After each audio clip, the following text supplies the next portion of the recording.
Picking the right IEP goals feels like a heavy decision. Whether you're a parent or a teacher, sitting at the IEP table and talking about IEP goals and deciding what's going to happen for the next year can feel overwhelming. Let's go ahead and simplify your decision making when it comes to writing IEP goals. Welcome to IEP Goal Writing in the Real World. I'm Catherine Witcher, founder of the Master IEP Coach programs and host of the Special Education Inner Circle podcast. And I've been working professionally in the field of special education for over 25 years. I'm a special needs sibling. So my brother is 46 with Down syndrome. He's living his best life. But you know what? It took a lot to get there. And I saw that growing up. I saw the struggles of my parents deciding what my brother needed in his education. And then it was a struggle to collaborate with the school and make sure that he was getting the education that he needed so he could be prepared for his adult life. So I'm excited to be here with you today to talk about IEP goals in a way that makes sense. Now, I know that you are watching a recording or you're listening to this on the podcast app, right? So you're listening to the recording and you might be wondering, like, how do I just ask a question? How do I get in touch? Just know that I'm going to be using a workbook. And if you're just listening to the audio of this, I promise you, you're going to find in the links, you're going to find a link to the workbook.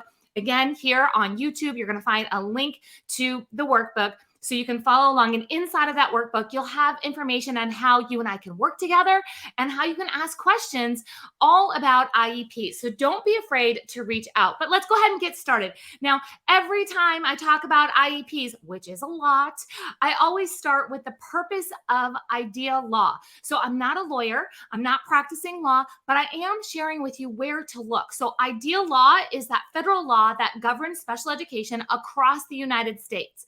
And we all know that that law says that every child gets a free and appropriate public education. But there's another part to that sentence that's key in making IEP decision, and that is that the IEP needs to be designed to meet a child's unique needs and to prepare them for further education, employment, and independent living. And we're going to talk about how do we pick the IEP goals that do just that, that meet a child's unique needs and prepare them for further education, employment, and independent living. Now, when we're talking about IEP goals, the word SMART comes up a lot.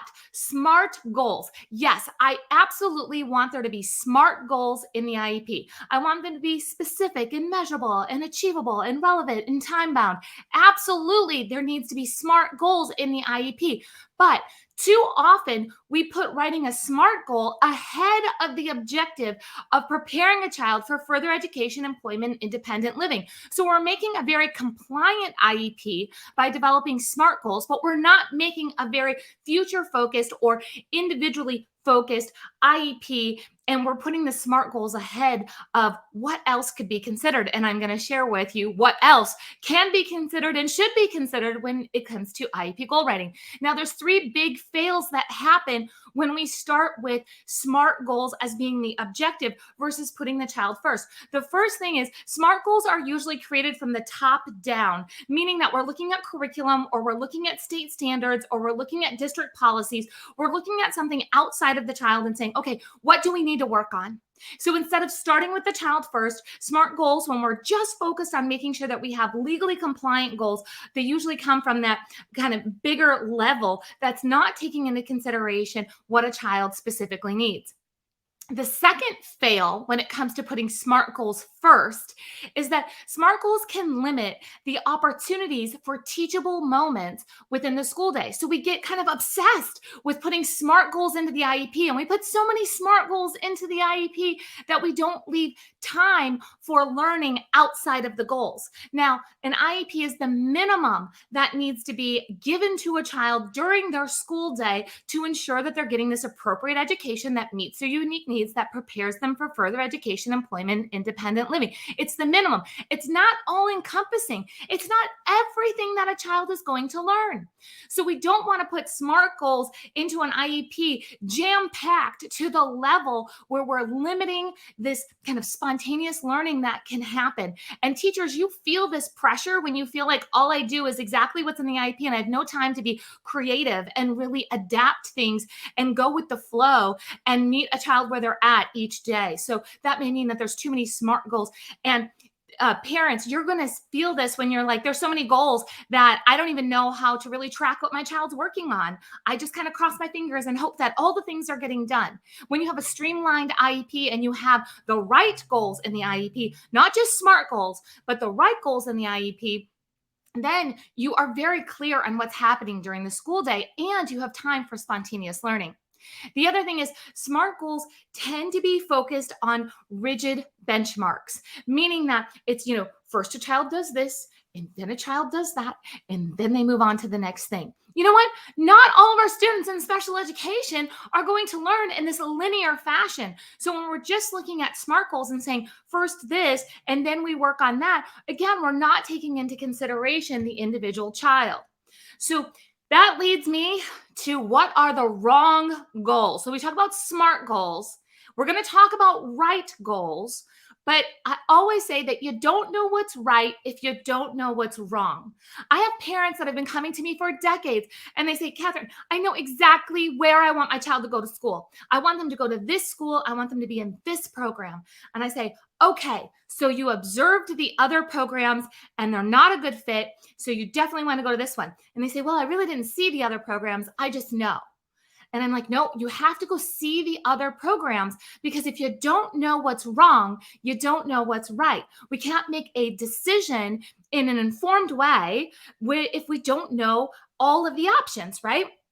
So we always have to know what's wrong before we can figure out what's right. So let's talk about what's wrong in IEP goals. IEP goals are wrong. W stands for wasteful. If they're wasteful, and teachers, you know in your gut when you're like, this does not feel like a good use of my time with this child. I feel like there's other things that should be taking priority to make sure that we are preparing this child for the future. This feels wasteful. Listen to that instinct. Parents, if you feel that, listen to that instinct and start having the conversation. R stands for restrictive, meaning that the goals are limiting the students' learning to those opportunities that are right in front of them or the resources that are currently available. So if we are limiting a child's goals to what resources are currently available versus putting a child first and then developing the goals and then finding the resources as needed, that's the wrong way to do it. O stands for one size fits all. We do not want one size fits all. We know that this is supposed to be individualized, but one size fits all happens all the time because, again, we're typically building these SMART goals from the top down.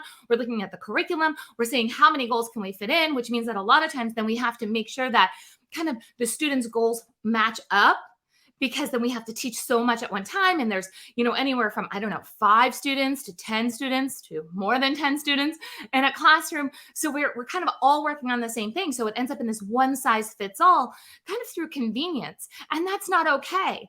And so to individualize, it may mean that we have to take some things out so we can get hyper focused on the right things. And that's okay. Don't be afraid of that. N stands for nearsighted, meaning that this is what we need right now. Okay. Sometimes in crisis, we have to be nearsighted. Sometimes there's something that's happening where, like, we just need to solve what's happening right now. We'll worry about later. But for the most part, nearsighted goals means that we're just looking at, well, this is what all the third graders are learning. This is what all the seventh graders are learning. This is what's happening right now. You know what? Again, back to that purpose of idea law. For further education, employment, and independent living. So if we go back to what the purpose is for the future, having only nearsighted goals and saying, well, this is what all the kids are doing, or this is what the curriculum says, or this is what the state standard says. Now, I know that we do have to coordinate things with state standards, but notice I said coordinate. We have to coordinate. We still have to put the student first. Ideal law comes first. So first we put the child into the conversation. Then we figure out how state standards and other things are going to fit into this whole plan and how we're going to coordinate all of those pieces. Now, G stands for generic, meaning that I'm seeing the same goals here right now, today, that I saw back in the 80s for my brother. Are you kidding me? Our world has changed. We need to level up what we are thinking about. So having the generic goals of, well, this is how we teach money management, meaning starting with pennies. Come on now. All right. We don't count pennies at the store. Just generic goals that are just standard of, we will take turns and share and have these conversations And these goals are written in ways that are not very individually focused. They're focused on, well, this is what we need all kids to do. All kids need to take turns. All kids need to share. All kids need to have conversations. But if we're not taking these goals and really individualizing those, that's going to be a problem. So when we talk about the wrong goals, and we realize that they can't be wasteful and restrictive and one size fits all, nearsighted or generic, now we're ready to talk about what are the right goals? What are some things that we need to really consider to make sure that, yes, when we have our SMART goals, that they're also the right goals. Now, the right goals start with R, and that's real world. That's making sure that our IEP goals are matched up to what a child needs now and where our world is going. So it's what is happening out in the real world now and what is happening most likely in the future. What's our best prediction in that? And making sure that we have these real world goals. Now, hang with me here, because right when we get through this section of right goals, I'm going to give you 2 questions that you can ask to make sure that these are real world goals. And I'm going to give you a starting point on how to change an IEP without calling an IEP meeting and causing a big disruption. You're going to be able to implement these things by taking some small steps to move towards improving the IEP as a whole. So R is for real world. I is for intrinsic. So R for real world means everything that's happening on the outside. So what's happening in the real world now and in the future. Intrinsic is what is motivating for that child? What is applicable to who they are as a person? And this is so very important. So many times we're picking IEP goals that are just important to everybody else, but they're not important to the child. So we have to make sure that we have this conversation about who this child is and what's going to help them get intrinsically motivated to connect to this IEP goal. Now, we're not always going to see that right in the beginning, right? So we might present something that we know is going to be great for the child long term, that they're really going to understand the benefits, that this is going to be great. And they may not see it right in the beginning, and that's okay, right? We don't have to have buy-in right from the beginning, but we do want to get buy-in from the student as soon as possible so we can see progress happen faster. And to do that, we need to look at who is the child on the inside and what is going to be an intrinsic motivator for this child to connect to the school and move forward. Now with G, that's growth orientated. Again, we are not looking at what's happening right now, but you know what? This child's going to grow up. So we need some growth orientated goals, meaning helping this child get to from where they are to where they're going as an individual. You and I, we all grew up, right? And guess what? We all grew up in different directions. You know, some became teachers and some are doctors and some are stay-at-home moms that are making it all happen at home. I mean, we all grew up and we're doing different things. So how are we going to help this child grow up into who they are and to really use their strengths in a way that's going to help them move towards becoming this strong individual that they are? So we need to make sure it's growth oriented. It's not just about developing skills for right now, but it's helping the child grow in the direction of who they are. We also have to have H is for high expectations. Now, majority of parents and teachers that I meet, and when I say majority, I mean majority, okay? Parents and teachers that I mean have very high expectations. However, our school system is set up typically in more low expectation kind of resources and kind of execution in special education, right? That's the pull that we feel, that we don't always have the resources that we need. We don't always have the support that we need inside of the school system. So the school system feels like it has low expectations. So we, as parents and teachers, and that's something that's really important. Inside of our Master IEP Coach programs, we are the only program that trains parents, teachers, admins, therapists all at the same time. Because if we're going to work together, you need to learn together and you need to strategize together. And high expectations is a great way for you to strategize together because we can absolutely acknowledge the expertise of a teacher and the expertise of a parent and bring that together and say, like, what do you see? What do you see as possible for where, we can go next in academics, or next when it comes to supporting a child's social emotional needs, or where can we go next to really get to this next level? It makes it easier to troubleshoot when things are going wrong, when we know that we all have high expectations. So when things are going wrong, it's not that we're giving up or that we don't think that a child is capable.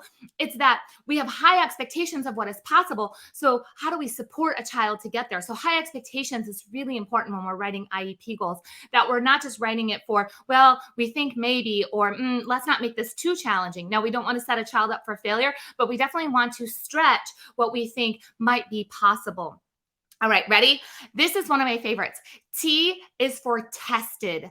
I need to make sure that an IEP goal has been tested before it gets put into the IEP. Hear that, okay? There is zero reason why we have to make a full commitment to an IEP goal, put it down on a piece of paper, and make sure that we work on this for the next 12 months, and then we'll figure out if it was the right direction to go or if this works out this way. All right. So testing the goal and figuring out, like, okay, maybe there's a deficit in comprehension. Well, there's many, many different ways for us to work on comprehension. There's many, many different ways to measure comprehension. There's all these different options. So parents, I want you to have a discussion with teachers about how you are all about, like, listen, you are the expert. If you want to test some things out, you want to see what might work for math, what might work for reading, what might work for some social emotional support, what, in high school, what might work for job training. If you want to test some things out and take some data, I would love to know, like, what are you working on? And let's brainstorm and let's get creative about this. So making sure that you are testing something out and that you're collecting the baseline data, and that you are never writing an IEP goal from scratch at the IEP table without the baseline data. That is super important. So you've learned about 3 fails that happen when we put SMART goals first. You've learned 5 characteristics of a wrong goal, 5 standards of creating the right goal. And now I'm going to give you 2 questions that you can ask about the current IEP that you're looking at right now. And this is really important because, again, I don't want you to be like telling somebody like, oh, I saw this and we need to rewrite all of the IEP goals right now. That is not realistic. That is not going to be team building. That's not going to kind of build this teamwork of let's do things better or let's do things different next time. But there is a starting point. So there's 2 questions that you can ask of every IEP goal that's inside of the IEP that you're looking at right now. Whether you're a parent and you've got your child's IEP there, or you're a teacher and you've got IEPs, go ahead and pick one there, and you're going to pick an IEP goal and you're going to look at it, and you're going to first ask yourself, when you look at this IEP goal, do I use this skill in my life in 2 different situations on a regular basis? Do you use that skill in your life in 2 different situations on a regular basis? Here's why you want to ask that. Because I can't predict where a child's going to go in their growth. I don't have a crystal ball. I can't say if this is going to be a fantastic future goal that's going to work in the real world. Not all the time. But what I can do is I can look at a goal and say, do I use this skill? Do I use this skill? And is this something that is most likely going to be used in the future? Because if I'm not using this skill now, like counting pennies at the store, most likely that's not going to be a skill that's used in the future. So we need to make sure that we're asking ourselves, is this something that we use right now? If analog clock is inside of the IEP, now I'm not saying that a child can't learn how to read an analog clock. What I'm saying is, does it need to be an IEP goal? Is this a top priority IEP goal that we learn how to use an analog clock? Or is it important that we learn time management, that we learn time telling in some capacity so we can have time management skills? There's a difference. So that's the first question. You're going to look at the goal and you're going to ask yourself that question. If there's a question of, is this really an important goal? Go ahead and have that conversation. Parents and teachers, have that conversation, because you might be able to make some adjustments without having an IEP meeting. The second question that you're going to ask is, Has the child been failing at this goal for more than 2 years? Now, I give some grace in that. I don't say 1 year, I say 2 years because things happen. Kids get sick, they miss a lot of school. Maybe there's been a change in staff, there's been a change in program placement services. There's different things that may have happened. But if after 2 years, even though we've made some minor adjustments to the goal, if after 2 years a child is consistently failing at this goal, it's time to really think what is missing before this goal can be achieved. You really need to dig deep and figure out, is the child simply not ready for this goal? Like, are there other things that need to develop to make sure that we have the skills and the capacity to get to this next level of the goal? Like, what might be the challenge? Just because you put a goal on pause doesn't mean that you're giving up forever. That's really important. Just because you look at a goal and you say, you know what, a child's been failing at this for 2 years, we're not going to give up on it forever, but we need to re-look at what might be missing. So eventually we can get to this goal. We can put this on pause and then possibly move forward after we reevaluate what might be missing from this. So just imagine if you had to go to work and work on the same project, this one project day after day after day for 2 years, and you were consistently failing. Do you want to show up to work? No, you'd find a new job. Now, our students can't go find their own new job in this, right? Their job is to show up and to work on the projects that are put in front of us. But if you're showing up and that same project is really causing this stress and we're not seeing this forward movement, everybody's feeling that, teachers, parents, students, and it's time to really reevaluate. And that's okay to do that. I want to invite you to consider working together further. I would love to support you and give you more training in this way, where you're going to get different frameworks, different systems, different strategies to think of IEPs differently. There's two ways that we can do that. Number one, you can earn your Master IEP Coach certificate. This is where you get all the tools that I have developed over the last 20 years, including an IEP development assessment wheel, the only kind of tool of its kind where you can score an IEP in the way that it's been developed and have the next step strategies to fill in the gaps that have been missing. So in a collaborative way. All right. So earn your Master IEP Coach certificate. This is for parents, teachers, admins, therapists. It gives you this entire toolbox that you can keep forever. And I update it every year. So that's Master IEP Coach certificate. That is number one. All right. So if you are watching one of these replays and you're like, oh my goodness, I'm going to go in the comments and tell her that I need number one. Yes, say that. And I will make sure that you get the direct link to number one. I want to earn my Master IEP Coach certificate. The other option is maybe you're like, wait a minute, I love all of this and I want to help parents through the IEP process. That's becoming a Master IEP Coach and wanting to run a business.